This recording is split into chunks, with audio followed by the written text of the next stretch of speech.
T20 world cup tournament ఈ నెల 7వ తేదీన ప్రారంభం కాబోతుంది. ప్రస్తుతం వార్మప్ మ్యాచ్లు నడుస్తున్నాయి. దక్షిణాఫ్రికాతో జరిగిన వార్మప్ మ్యాచ్లో టీమిండియా అదరగొట్టింది.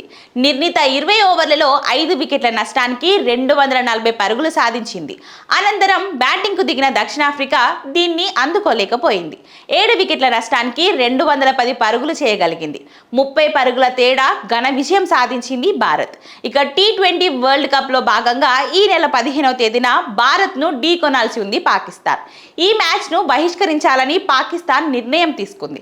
దీనిపై ఇప్పటి వరకు కొంత ఊగిసలాట కనిపించింది. ఈ నిర్ణయం నుంచి పాకిస్తాన్ వెనక్కి తగ్గుతుందనే అభిప్రాయాలు కూడా వ్యక్తమయ్యాయి. ఇప్పుడు వీటన్నిటికీ తెరదించింది పాకిస్తాన్. లీగ్ దశలో భారత్తో జరగాల్సిన మ్యాచ్లన్నిటినీ కూడా బైకాట్ చేసినట్టు వెల్లడించింది. ఈ విషయాన్ని పాకిస్తాన్ ప్రధానమంత్రి షెహబాజ్ షరీఫ్ స్వయంగా ప్రకటించారు. ఈ ఎపిసోడ్ మొత్తం పైన ఆయన స్పందించడం ఇదే తొలిసారి. ఇస్లామాబాద్లో ఫెడరల్ కేబినెట్ సమావేశంలో ఆయన ఈ విషయాన్ని ప్రస్తావించారు. భారత్తో మ్యాచ్లు ఆడబోమని పునరుద్ఘాటించారు. ఇక యావత్ పాకిస్తాన్ ఇదే కోరుకుంటుందని, అందుకే స్పష్టమైన వైఖరి తీసుకున్నామని, గత నిర్ణయానికే కట్టుబడి ఉన్నామని షరీఫ్ తెలిపారు. ఇక భారత్తో జరిగే మ్యాచ్ను చాలా జాగ్రత్తగా అంచనా వేసిన తర్వాతే బహిష్కరించాలని నిర్ణయించుకున్నామని షెహబాజ్ షరీఫ్ స్పష్టం చేశారు. క్రీడల్లో రాజకీయాలు ఉండకూడదని అభిప్రాయపడ్డారు.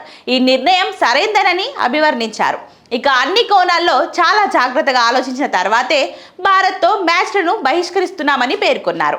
టీ20 ప్రపంచ కప్లో మేము భారత్తో ఆడబోమని, బంగ్లాదేశ్కు మద్దతుగా నిలుస్తామని వ్యాఖ్యానించారు.